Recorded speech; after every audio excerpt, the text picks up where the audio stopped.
When Michelle and I got married 37 years ago, she had a Toyota Camry that had been rear-ended.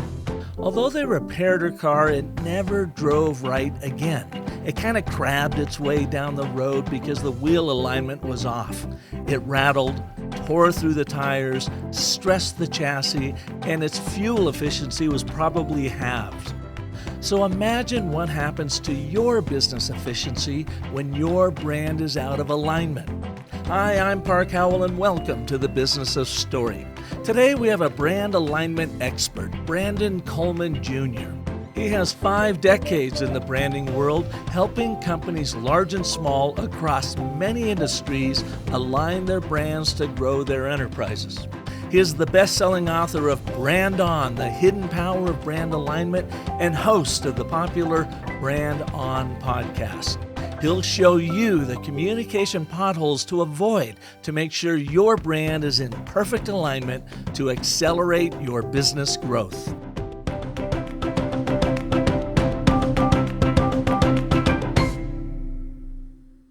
Brandon, welcome to the show. Thanks, man. I'm honored to be here. It'll be fun. Now, out of over 510 episodes, I have yet to have a junior on here, and you go by Brandon Coleman Jr., is that right? Yeah, not only I'm a junior, you put 50 years experience on that. That's kind of weird, isn't it? But I am a junior. My son is the third, and he is a brilliant young marketing guy and one of the top young hospitality marketing talents in the country. Very successful. Hospitality. And then Brandon the fourth is my 8-year-old grandson that I'll be taking fishing tomorrow. So looking forward to that. Yeah, I am a junior. That is awesome. And you're in Dallas, Texas. Where are you taking him fishing? Big D. We got a ranch about an hour south of here. A friend is letting us go to his big pond, and he said the giant bass are calling our names, so we're on the way. Yep. It'll be fun. Man. That'll be a blast, and it should be a beautiful spring day for you, I'm hoping. We've got good weather, and that's cool to have that in Texas. It's not happening all the time, but we got one, so we're blessed and looking forward to the start of this Easter season. Well, today we're going to talk about brand alignment, and when the fine folks over at Turnkey Podcasting were promoting you to me, and Brandon, I probably get 20 requests a week, and I probably accept 1.001% of them. The way she positioned you as the legendary worldwide branding genius, and I thought, my God, I have got to have this wizard on my show. So I'm glad you're here. Well, thank you. I'm honored, but at least you didn't call me an expert. They introduced me one time many years ago at a keynote speech as an expert. I said, please don't ever call me that again. They're kind of like, why? But because X is former and spurts a drip under pressure, and I'm neither one. So I appreciate being introduced as a legend. That just means I'm old. One young person said, no, get rid of legend. You're the OG. And I thought, I walked away going, God damn, they're calling me the old guy. And I didn't realize OG in today's vernacular is a compliment as the original gangster in branding. So I'll take that all day long. Exactly. I'm an OG, right, brother. My boys were calling me an OG too, and I finally had to say, I have no idea what you're talking about. So that just shows you how old we are. Baby. But boy, do we have fun, and do we have a ton of experience, and have we seen everything possible in a brand blowing up for good and for bad. And a lot of that has to do with lousy brand alignment. When they say one thing in one place, they do something completely different somewhere else. They show up completely different. It's like Sybil. Remember Sybil? Like she had 27 different personalities. Nothing's going to kill a brand faster than that. You're spot on. I mean, that's a great summary. It was a nice show, and glad y'all liked the short ones. It was good. Thanks for coming, and enjoy your fish. Let the door hit you in the ass. Here we go. That was good. No, it really was spot on, and it happens all the time. And I think the critical, if we were like you, if you said, okay, we'll do one more minute, I would say this to really cut through. If you read my new book, The Brand On, you read Brand On, valuable. I tell everybody, you read that. You don't come out a winner of that book, send it to me. I'll send your money back. It's an amazing book. It's got real life stories. Clients, small clients. I don't give you the Gatorades and the Nikes and the Starbucks. No, you know what? Most people can't relate to those size budgets, to those issues in branding. Yes, I've served some of those kind of people, but my passion and why I wrote this book was to help entrepreneurs. It could be a small mom and pop coffee shop. It could be a yoga studio. It could be an influencer. It can be a giant consultancy. It can be an engineering firm, a law firm. It can be $100 million company. It can be a $10,000 company. But I wanted to help those entrepreneurs, many of which couldn't afford our firm during this time. And I wanted to give them that one truth, that one piece that if they go get that out of that book, and it's a short read, it's a coast-to-coast read, you buy it in L.A., you're done by the time you land in New York. It's a fun read. It's like having a whiskey with me. It's fun. It's easy, and you will get something out of it. But here's the deal. It's that one thing.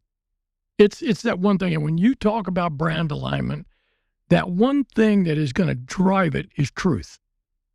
And that is the one thing, you know this, you've got 40 years branding experience, you've seen it at least 1,000 times, and that is that you're really trying to get down to the core essence of the truth with that client, with what they're about, what that product's about, that service, with what really drives them, right? Give us an example of that. Wow, that's a great one. I'm trying to think of who I can expose and who I can expose and who I can't. Well, let's do it with you. What's the truth about you?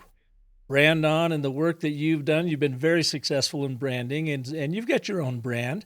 So let's start with your truth. That's great. That's a great question, a great way to approach it. And my truth is my ability to see everything at once. It's kind of like a fighter pilot, a point guard in basketball. They call it situational awareness.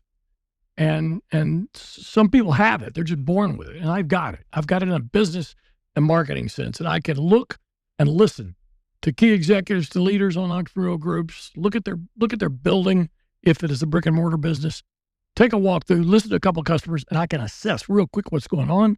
And then I've got the courage to tell that straight truth to that owner, even if they don't want to hear it. And my directness has gotten me thrown out of a couple of rooms, but it has won me a lot of big business and a lot of successful programs. We didn't have many failures because of truth. So what you're telling me is you're able to show up and take in this intel from customers to colleagues to see how they're operating, to their offering, to the pricing, to the competition, be able to sift it through your noggin there. You have 50 years experience doing this and get to the aha moment. So taking the very complex nature of business, simplifying it and say, okay, the truth of the matter here right now is this, and this is the problem we need to deal with, and or this is the problem we need to communicate to our customers because it's what they're dealing with and how we can help them. You're spot on. And so many our clients, your clients, so many businesses want to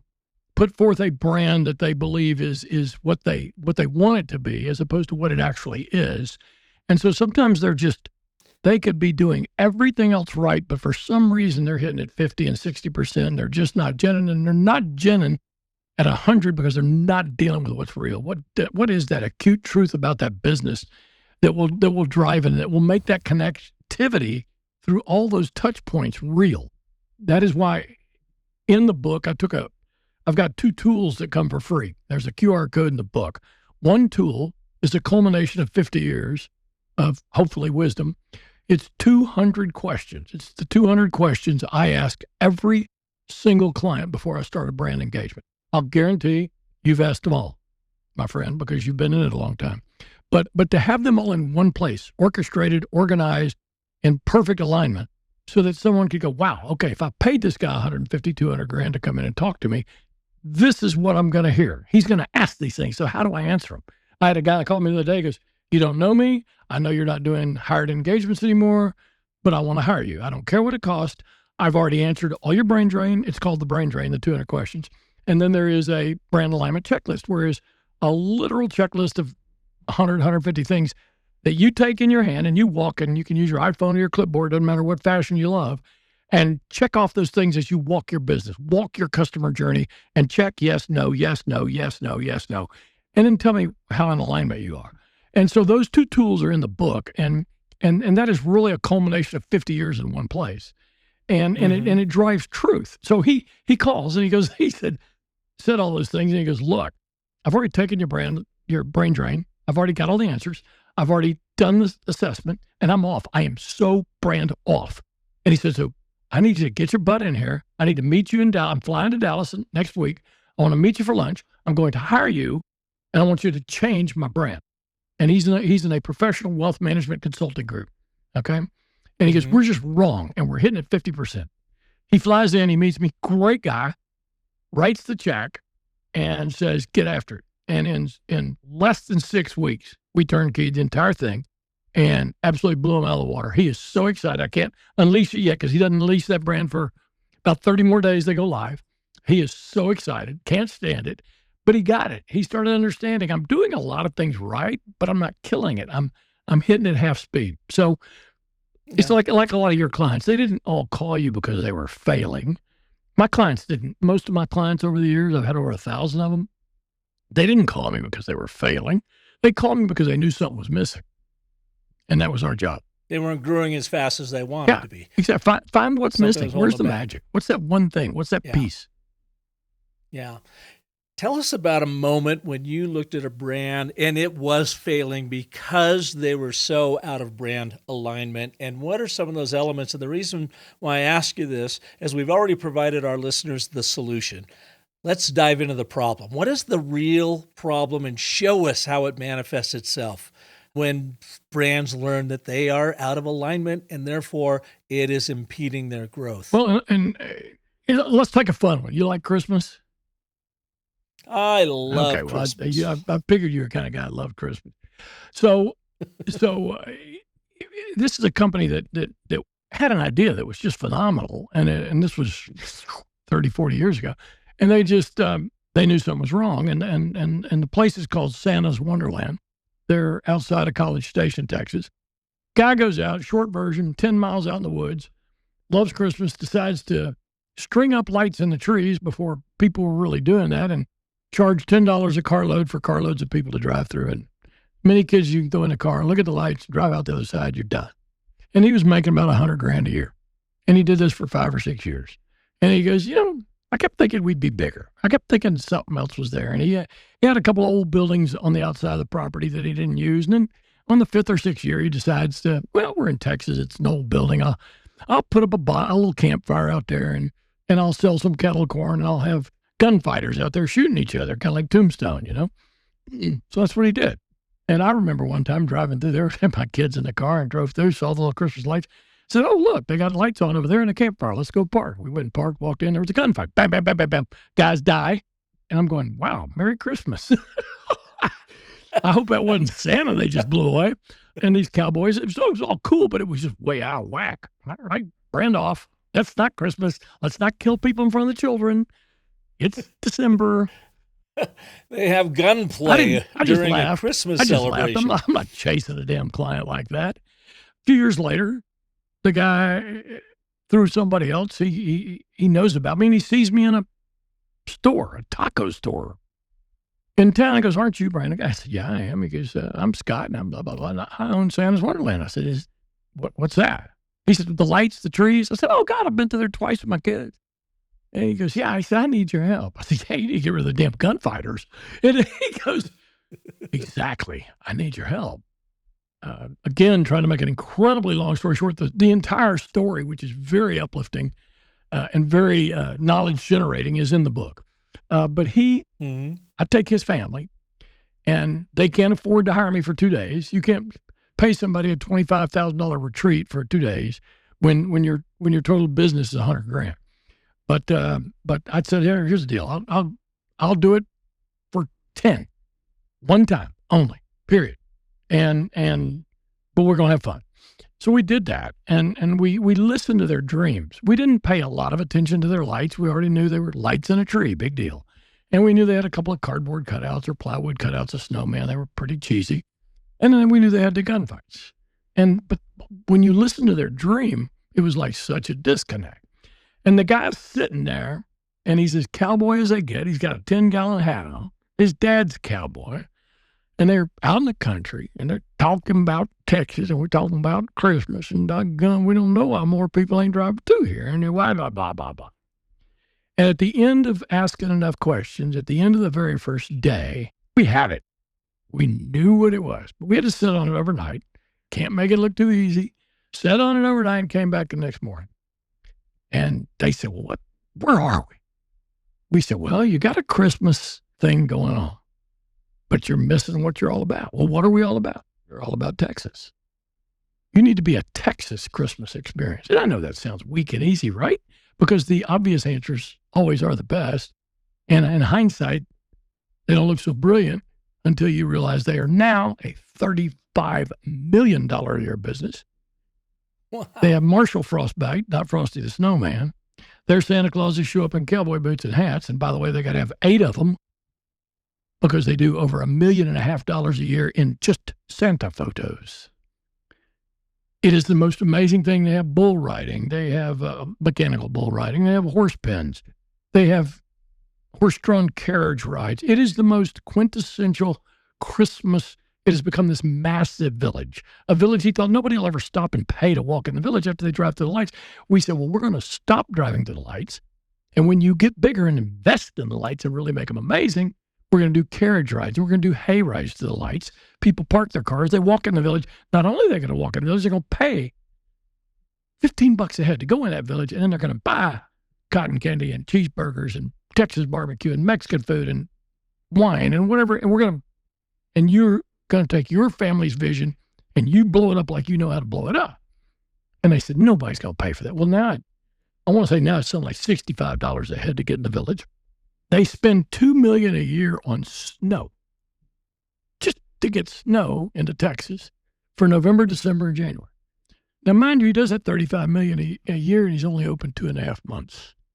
Now, he worked. So they found the truth, right? I mean, they found the truth that we are Texas Christmas, playing to Texans and having fun without getting too campy with the overall experience, but making it uniquely their own. So what are some of the biggest mistakes, like right at the top of the Christmas tree for any brand when they're not aligned? What's one of the first things that they should be looking for? Disconnect between what their team, their employees are telling customers and what's real.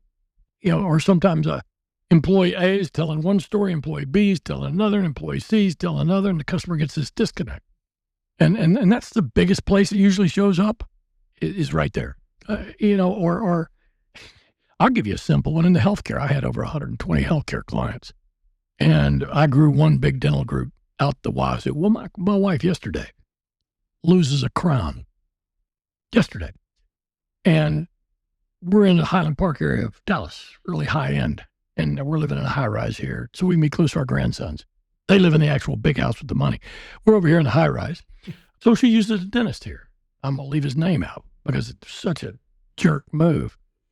So she pays him like 2 or 3 times when the tooth problem originally happened. She pays him 2 or 3 times to fix a crown a Yahoo in a different part of Dallas had put in and done all wrong.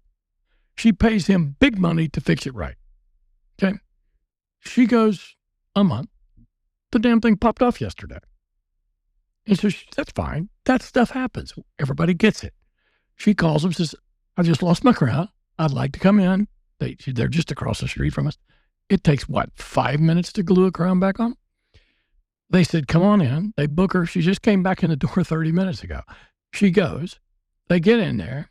Now, mind you, they charge whatever it was, $1,200 or something stupid for the first crown, $1,500, whatever it was. Put it in and fix it from the last guy. So they glue this thing back down, and she's leaving, and the lady stops and says, whoa, you need to check out. I need your credit card. She said, what for? He was just re-gluing a crown that he didn't obviously glue right the first time. And she goes, no. Today's charge is $500. And my wife said, excuse me? You're asking me to pay $500 for a crown that your guy put in wrong and cost me my time to come back over here and get this done? And you want me to pay you $500? Are you out of your skull? And the lady goes, well, you can just sit here and I'll go talk to the dentist. She said, you bring him out here. And so they come back out, and my wife's like, here's the deal. I'm going to light you up on social media. I'm going to tell people what you're all about. I'm going to get you on my husband's podcast. We're going to tell them what you're all about, because this is wrong. It's just wrong. Now, every one of this guy's clients average about $2,000 every time they go sit in his chair. Do you really want someone going out for a measly 5 minutes to sticking a crown back on and just the whole image that creates. Do you really want somebody going back out in your marketplace in a small community and going, oh, I went to Dr. Wah, wah, wah, and here's what he did. Do you really? Because you know, you've been in a long time, you're a master brand guy. You know full well the upset customer will tell 10 times more people how upset they are than the happy ones will share their glee, right? Absolutely. So, I mean, how can you, that's brand off. That's so brand off. Yeah. Not following through. And we talk about that. I mean, it doesn't matter how great of a brand storyteller you are. If you are not delivering on the promises you make in those stories, you're screwed. Bingo. It's going to blow up faster than anything. When you were telling that story, I was thinking about, for some reason, I jumped to Universal Studios Park over in L.A., and we were there with our kids, and they had this big Tyrannosaurus Rex busting out of this facade of a jungle, roaring at you as you walk by with its little arms and its little claws stretched out at you. And right below it, they had a little sign that says, "Don't touch, fragile." And I thought, that is so off-brand. That's exactly right. That is exactly what it's all about. And those mistakes are made every day by businesses. They don't realize what it's cost them. Let's talk B2B. Right. It could be a financial services firm, a law firm, or whatever firm. Do you have an example of where a B2B company was really off-brand? And they didn't even realize it till you got in there and rolled your sleeves up. And get so many times I can't think of one. Let me think of one that will relate good to your.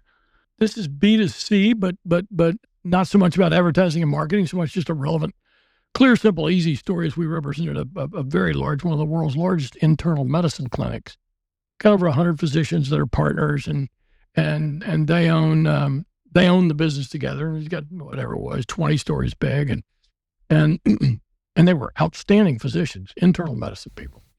And you know how you feel when you got to go. I mean, they don't do anything easy. When you're going to an internist, you're usually dealing with something serious.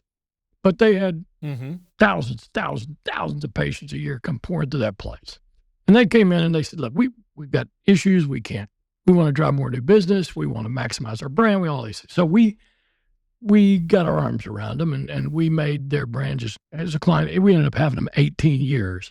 And at the end of year one, we absolutely knocked it out of the park with them. We drove their revenues up 150%, doubled their client base, their patient base.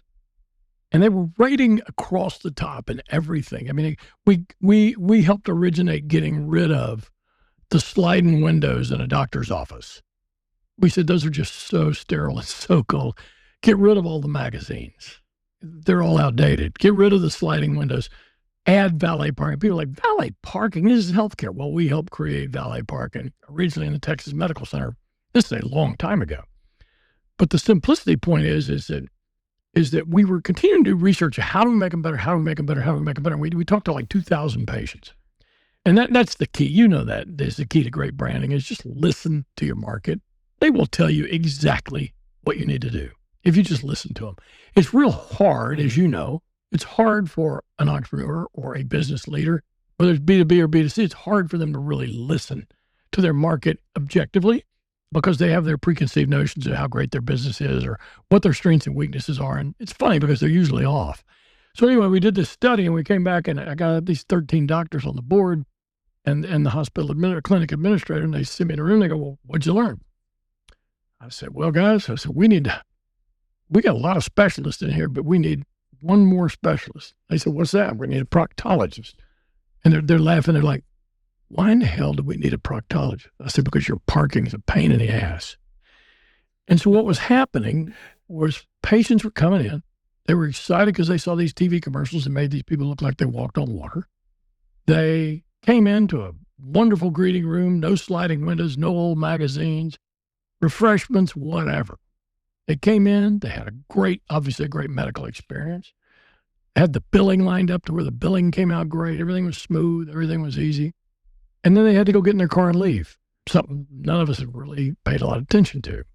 Well, they were in the medical center, which is a very congested, downtownish kind of deal, high-rise parking, all jammed, really tight spaces. And then once you navigated 1, 2, 3, 4, whatever, 13, 14, 18 floors down to the bottom of this tiny thing, After you had gone in and you were nervous the day before because you're having an invasive test, right? And you know how we all feel. Oh, shit, I got to go there tomorrow. They're going to stick me and probe me. And then you got to go do that. And then you actually get there and then you got to do that. You're in the waiting room just kind of shaking, going, let's get this over with. And then you go in, the doctor's, well, you may have something wrong. You may not. Let's look.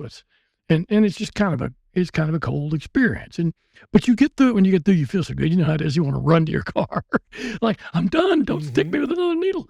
And so they would have a positive experience, and they're leaving, and they struggle to get down the parking garage, and they get to the parking booth, which was not run by the clinic. It was run by the landlord who owned the building.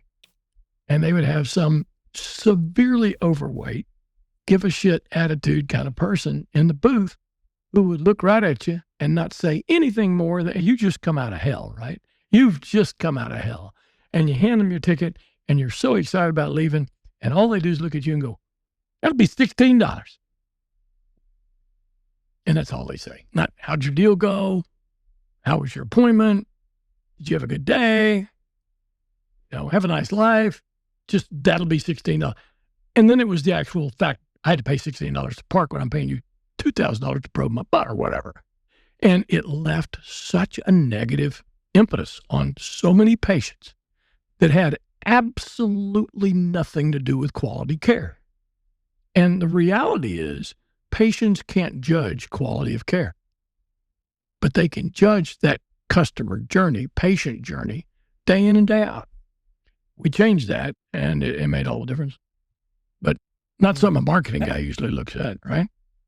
That's a great example. And I was thinking about a campaign we produced, and we actually did it in conjunction with a bunch of cities here in Arizona. It was a water conservation campaign way back in 1998 called Water Use It Wisely. And it was so popular, we ended up licensing it to water, both private and public entities across North America. 400 of them signed up and paid us to use our Water Use It Wisely campaign. And when we first launched it, it was beautiful. It was 4-color. It had varnishes on it. Actually, it was 6-color with a 7th pass of varnish on the materials. And it looked really spectacular. And then a couple of years into it, we got a new creative director, Luis Medina, and a really, really sharp guy. Still work with him today on different projects. And he came into me and he goes, here we are, Park. We've got this national water conservation campaign, and yet all of our materials look corporate. 6-color, varnish, whatever. It doesn't feel like a conservation campaign. And he came in and redesigned it down to 2-color. And it looked spectacular. It looked more in keeping with the activism of saving water around the country and that sort of thing. And that was one of the first times that I was at the center of a brand that I realized we're out of brand alignment. It had not even occurred to me until he raised his hand, the new guy on the block coming in and pointing out somewhat of the errors of our ways. And we did redesign it, and it became even more beautiful, won a whole ton of awards, and was now in lockstep with a conservation campaign. Wow. Yeah. Isn't that the biggest difference? Isn't that unbelievable? Yeah. Something like that. There is a section in the book in brand alignment called the top 7 potholes. It'll take you out of brand alignment. And I just did a series, 1 podcast on each of the 7. The first one was all 7. Then there was 1 on each of the 7 because you got to break them down. But you just mentioned one of the top potholes that absolutely destroys brand alignment. And that is us owners. And I say us because I've made the same mistakes that I'm preaching about. Sometimes it gets difficult to see the forest for the trees. Sometimes it's difficult to move pride out of the way and be able to really listen to what's going on in our business and listen to what others are saying and see what they're experiencing.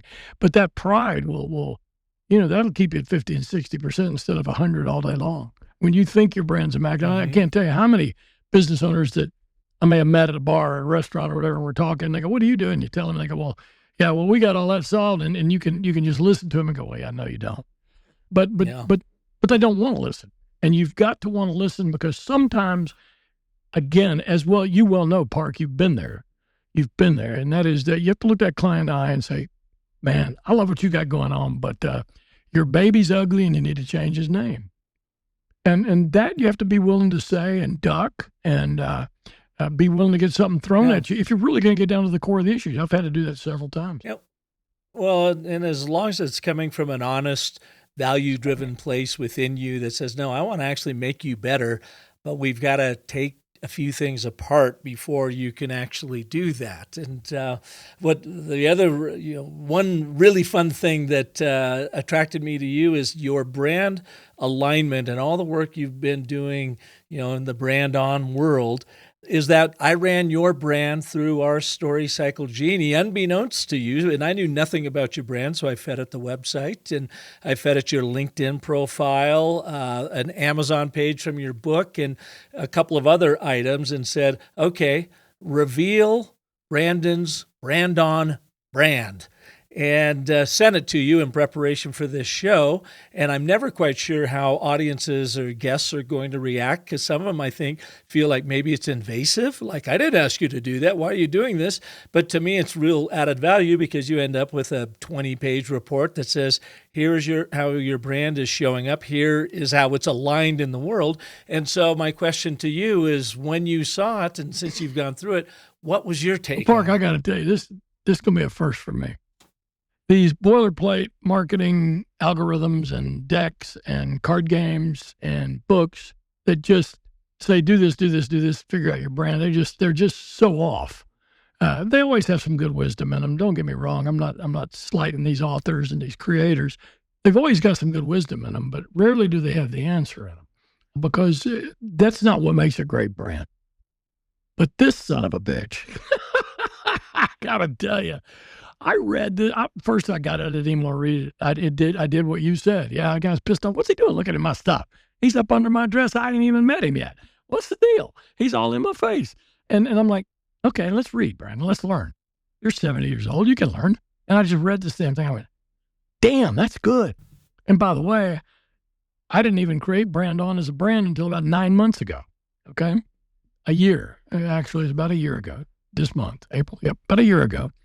And this thing just does an excellent job. Obviously, it's got a lot of AI in it, but it does an excellent job of assessing my LinkedIn and my profiles and what little social I've got out there and my website. And it boils all that down, and it says, here's who he is, here's what he is, here's how he needs to talk, here's what he needs to say, here's his alignment, here's his assessment. Here's the heroes in your brand story. Here's your fears, your aspirations, your frustration, your challenges, and da-da-da-da. And I'm like going, damn, that would have sure been easier than me creating that damn brand. But it is outstanding. So congratulations for what you've built. Oh, well, thank you, Brandon. And I fed it in there. And of course, we are using OpenAI in the form of Claude and ChatGPT for research, but we have it built on our own proprietary Brightsea platform. So it's completely walled off from the prying world out there. It looks only at the brands that you feed it, yours in this case, and then it will go out and look at the industry and your competition and compare your brand story to them. What was like your biggest aha moment as you're reading through the content on this, where you said, wow, okay, I hadn't even thought about that? Well, I got two. The first one's not what you're after, but I think I told you this in the pre-show. I love your name, Brand Bewitchery. And that's all because that's how the hell I got in the business in the first place. I was a competitive tennis player. My dad was a Hall of Fame coach. I was a jock. And one day I left the tennis team and I went back to my dorm and I go, what have I done? I'm not a jock. My dad's going to kill me. But I just didn't want to play anymore. I'd played since I was 3. I was 19. I'm like, I'm just done. I don't know why, but I'm done. And I'm watching TV, and you know this because you're in my age range. There were 4 shows we always watched in the afternoon in the 70s. And that was Gilligan's Island, Leave It to Beaver, Beverly Hillbillies, and Bewitched. And I'm watching that series of show, and I'm watching Darren Stevens. And Darren Stevens would pull back the flap on an ad campaign and make a presentation for the Tate agency. And I'm going, shit, I could do that. Now, I didn't know anything about business. I could barely spell it. I was an undeclared major. Like I said, I was a freshman. I was a jock. I just want to get through college so I could play ball. But I loved what this guy did. It was fun in my mind. So I go into my English class the next day, and I asked my professor, I said, Ms. Jones, you ever watch Bewitched? She goes, yeah. I said, what is that Darren Stevens does? She goes, well, he works for an ad agency. I said, oh, ad agency, what's that? And she told me, and I went, well, that's cool. Why do you ask? I said, that's what I'm going to be when I grow up. She goes, really? I said, yeah, where do I go next? What do I major in? She said, well, historically, everybody in the ad agency world was majoring in journalism. And in the world of Texas, they were all going to University of Texas because they had a great journalism school. So all the people in advertising were coming out of what we call in Texas, UT, out of Texas, and blah, that's how they filled the agencies. I said, well, what is the new line of thinking? She said, well, new line of thinking is marketing is going to drive that, and business strategy is going to drive that more than just creative in the future. Now, this is, again, in the 1975, 76. Brand wasn't even a thing. I said, well, who do I talk to? For that, you go to the dean of journalism, talk about that, and then go to the dean of the College of Business. So I went to both deans, and I talked. I listened. And I said, I'm going to business school. I like where this is going in the future. This is going to drive it. And, hey, I am creative, and I can build an agency, but I want to learn what drives businesses.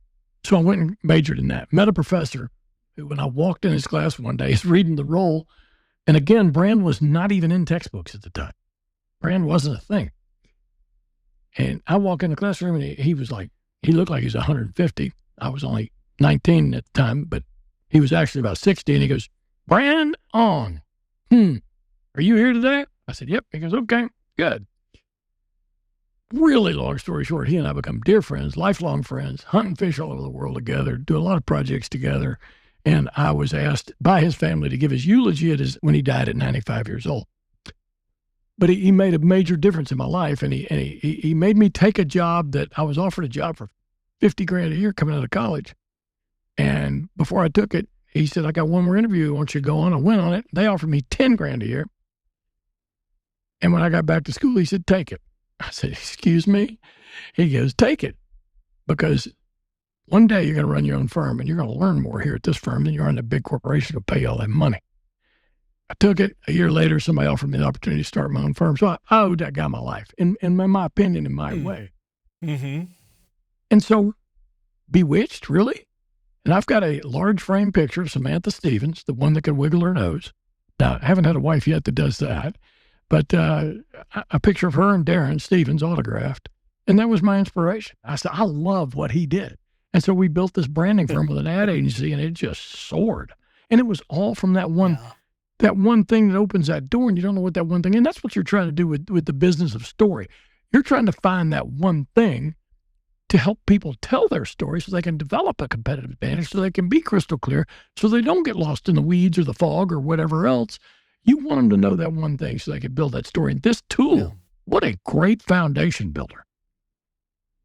Oh, thank you. It is about brand alignment and finding the truth about your story, and it gives you those story prompts throughout too. Like when you got in, for instance, when it says your number one audience looked at, and it says entrepreneurs and business owners, and then it goes through the challenges, fears, frustrations, and aspirations that they have. And these, of course, are all story talking points that you would use, that any brand would use to leverage. So, for instance, challenges, struggling to differentiate in competitive markets, difficulty articulating their unique value proposition, unsure how to scale their business to the next level. What's it missing there? Perfectly put. I mean, let's take another one. One that's harder for AI to grasp is I love the one on your emotional promise. I mean, AI doesn't know emotion yet. It doesn't feel it, but it's smart enough to read it. And it talks in there about it. Your promise is your North Star to evoke a constant emotional, blah, blah, blah. But then it goes, okay, your emotional promise is confidence. That's what it discerned about Brandon. And here's the paragraph. The emotional promise of confidence emerges on Brandon's emphasis on clarity, straight-talking guidance, and proven expertise. Well, you couldn't describe me any better than that, period. You could add one word, and that's going to be hard for this thing to pick up, and that's energy. If you take my confidence and our emphasis on clarity and on straight-talking guidance and on expertise, and then you bundle that with energy, it's unstoppable. It's truly Well, unstoppable. Brandon, that's what you do right there in the Genie. I Dream of Genie, going right Another there with show, the Dick yep. Van Dyke Show. And yeah, there's the Bewitchery. Is you just simply add that. In the Genie, you say, okay, this is great. I love confidence.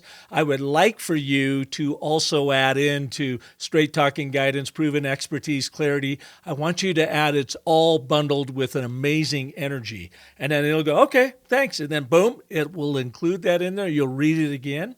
If it reads well for you, then you say, yep, thanks. And then you move on to the next thing. And there's no prompt engineering because we've done all that in the background. All you do is talk to it like you're talking Well, listen, to me. all these agencies, mine included way in the past, not anymore. I do a very shortened version, but to be able to get to something like this within a day or two for people, or a moment or two, an hour or two, right?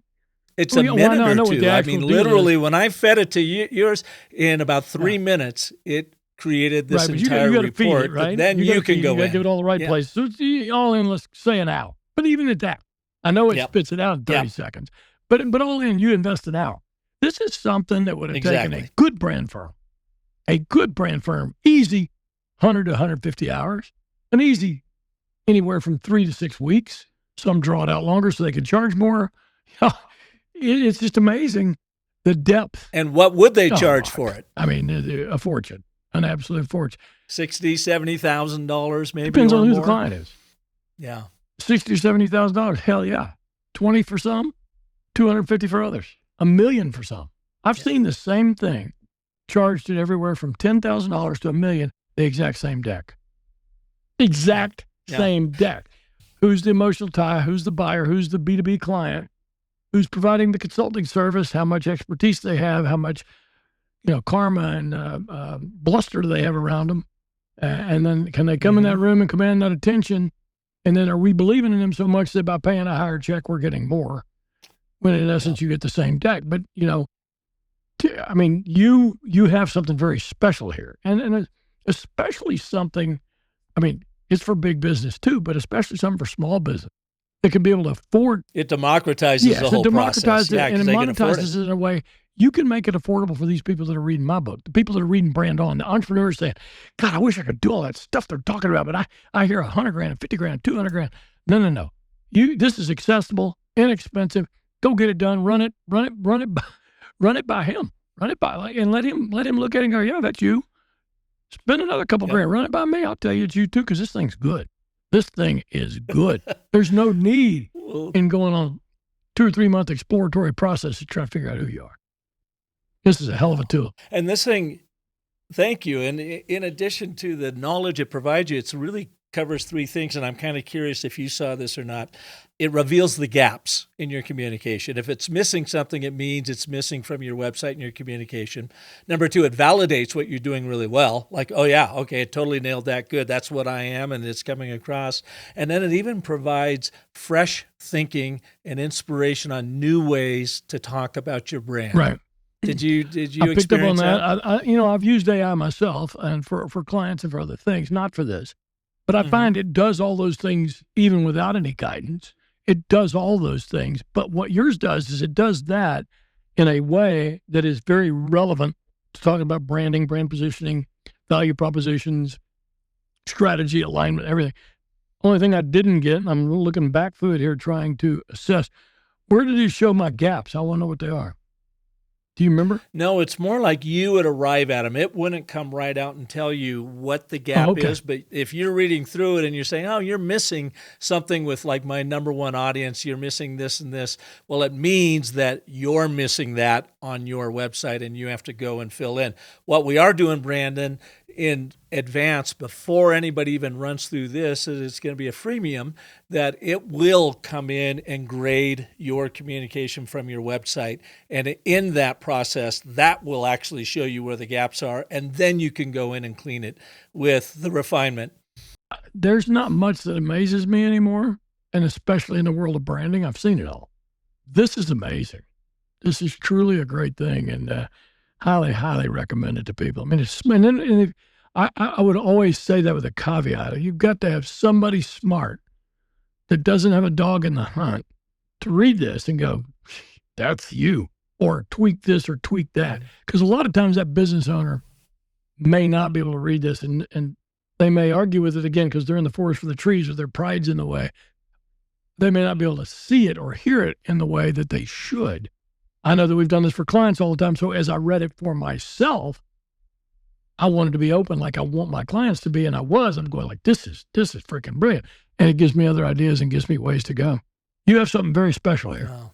Very, very special. Oh, well, thank you, Brandon. And thank you for being open to receiving the report without asking for it. And like you said, I was looking up your skirt before we... Just to let you know. Yeah, exactly right. And I hope you can use it. A lot of the intel. Now, we're going to be launching the official Genie here in a couple of weeks. So I'll invite you to go back in, and then you can do all the tweaking on it you want. And, of course... Yeah. Oh, I would love to do that. I'd love to be able to tweak it and give you a reference and be able to shout it out for you. Oh, that'd be great. Please keep me posted on that because I'm really curious because there's so many small businesses that they don't need to go through all that effort. This is something that they need. Yeah.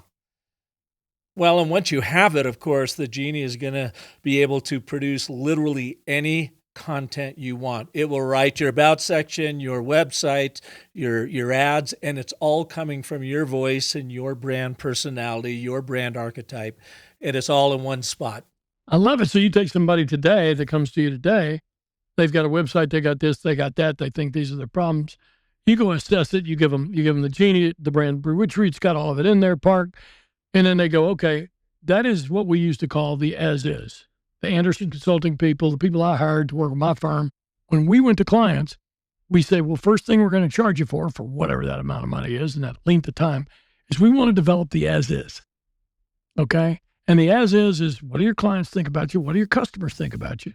What are the realities of your business? What are all these things that this Genie assessed? How do all those things come into one picture? I remember our icon at the time was a camera. We're going to give you a snapshot of your as is. Okay. Then you go create and you dream and you say, what is the to be? And this was Anderson Consulting language back in the day when they were one. The as is and the to be. The as is how you are. The to be is where you want to grow up. What do you want to be? And then map it. Map how to go from the as is to the to be. And that's how simple the multi-million-dollar consulting firms did it. As is to be. Well, you've got an as is here. You pick a company and you're going to nail their as is. I mean, literally to the T. They can't lie and hide about that. Once you plug in their website, their LinkedIn of their key executives, other things you find on them, stories, products. I mean, this thing's not going to miss by more than 5%. And it's going to nail the as is. But then you get this thing to tell you, okay, what's the to be? And then the to be is going to require some input from owners and executives. It doesn't have to, but to be perfect, it does, because they may say, well, look, this thing may think we're going to chase cows, but really what we want to chase are zebras, and here's why. And then let it feed. And then the to be model is going to be so easy. And then once you have the as is and the to be, and you tell this thing, map it and go between here and there, that's nothing. They know what that new website needs to look like. They know what that social media content needs to read. This could be a cakewalk. This thing will put some branding firms in trouble. Y'all better listen out there.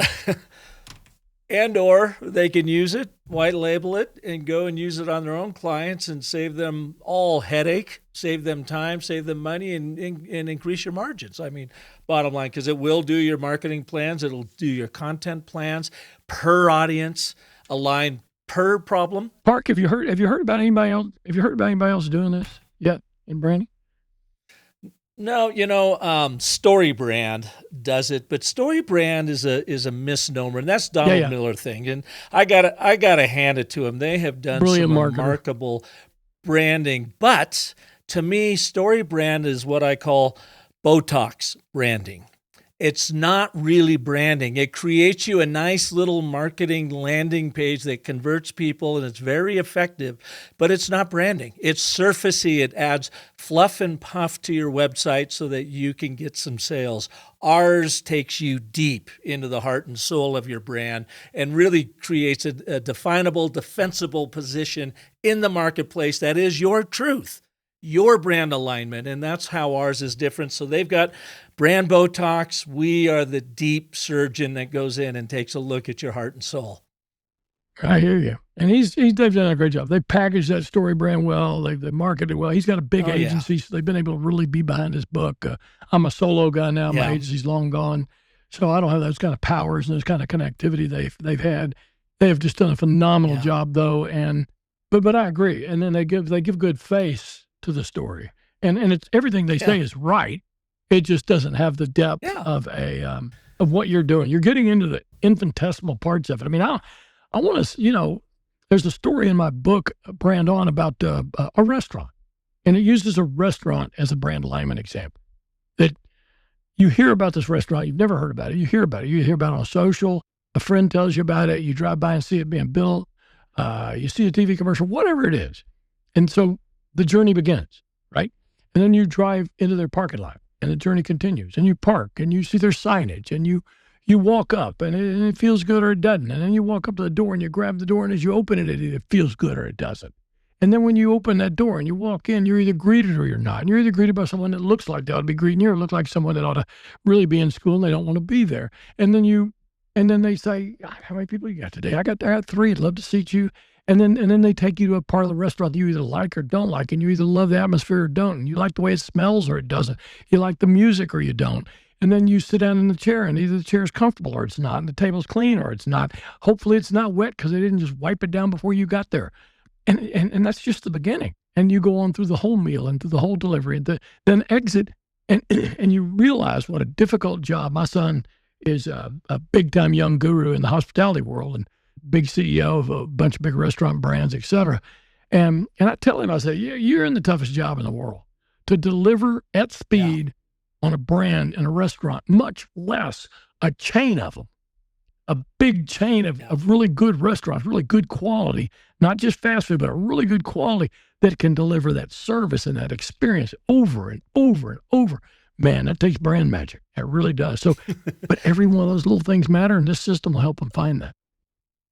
Oh, well, thank you. Our daughter, Corbin Winters, her and her business partners bought a small town outside of San Diego called Jacumba Hot Springs. Think of Schitt's Creek meets Lonesome Dove. It's right on the border down there. They spent 3 years following COVID renovating the Hot Springs Hotel, and now they've been in business just over a year. They are packed.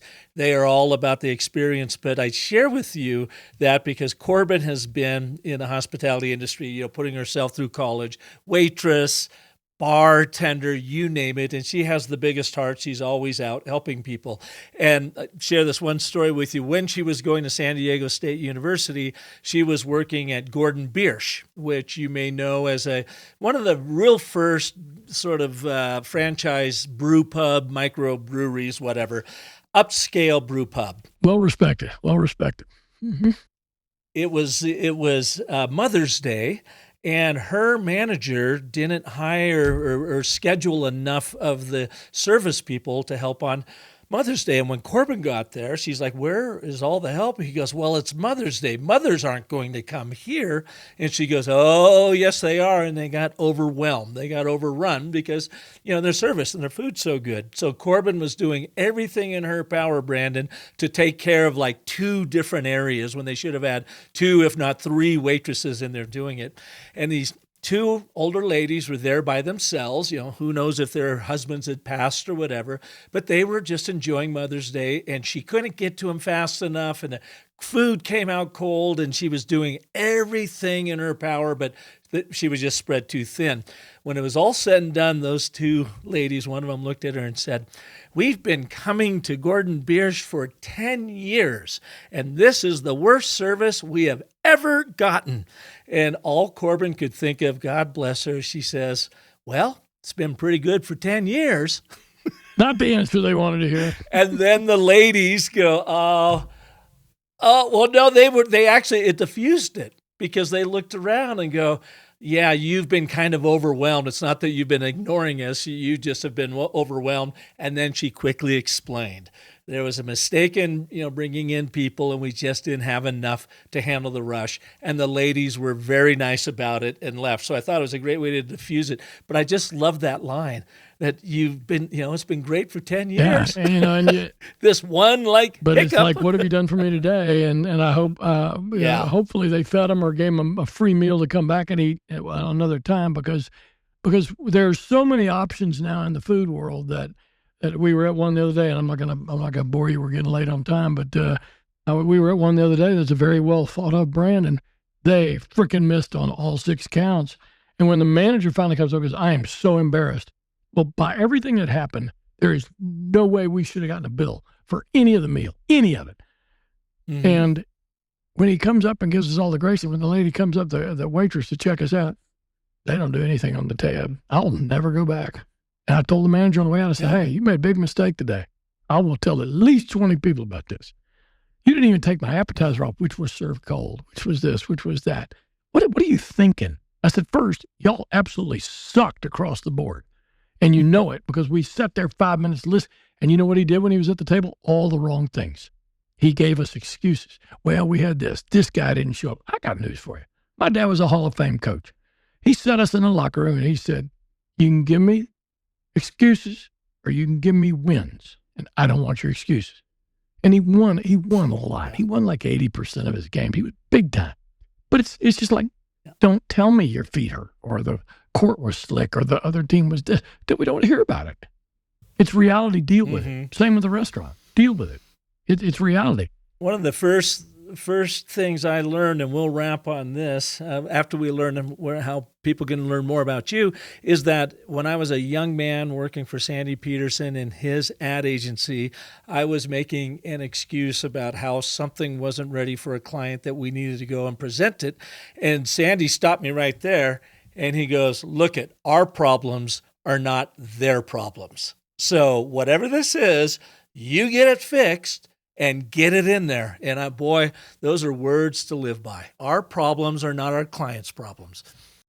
Park, that is so true. And I got news for you. I would tell you easily 70% of the clients I've consulted with that are in the B2C business, that are dealing with the consumer, they don't get that.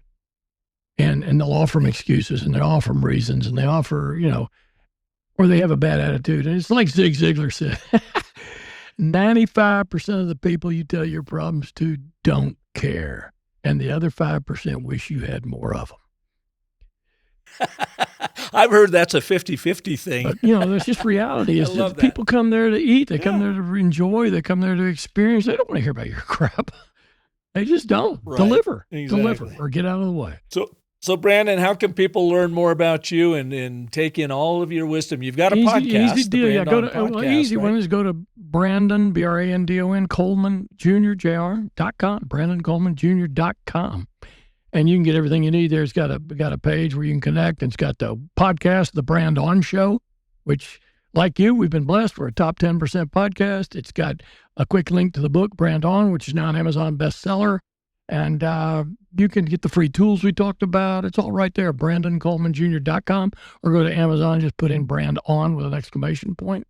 And we're all over, man. Awesome. I'd love to have it. And this has been great. I'm so excited about brand Bewitchery. I'm giddy. I'm looking forward to working with you a little bit on that and putting it to use for people. You bet. And just for clarity, it's actually called the Story Cycle Genie, but it's based off of brand Bewitchery. Okay. I'm sorry. I'm sitting here looking at the graphic on the front page. You're brand off. No, that's all good. Brand off. You need to ditch the book on the cover and make the whole big brand on the cover, the Story Cycle Genie, and then have the book on the second or third page, my friend, because I never logged that in. I'll send you the bill, brother. You are so right. Thank you for that alignment. Love you. It was great, Park. You're awesome, man. Thanks so much. Really enjoyed it. Thank you, Brandon. I appreciate it. See ya.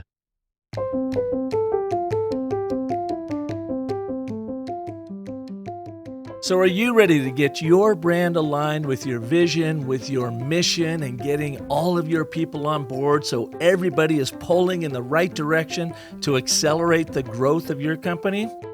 Well, you can start by signing up right now for the launch of the Story Cycle Genie. You heard how it worked for Brandon, and I know it's going to do amazing things for you. So just visit businessofstory.com/Story Cycle-Genie to register for our launch and to receive a whole ton of bonuses in the process, including free access to our very popular ABTs of Storytelling micro-training course. Plus, you'll get a digital copy of our book, The Narrative Gym for Business. So check it out at businessofstory.com/Story Cycle-Genie. And I hope you'll join us next Monday when brand positioning expert April Dunford, author of Obviously Awesome and Sales Pitch, will join us to help you understand the power of positioning and how to do it for your brand. Until then, as you grow as a more confident, clear, and compelling storyteller, remember that the most potent story you will ever tell is the story you tell yourself. So make that one epic. Thanks so much for listening.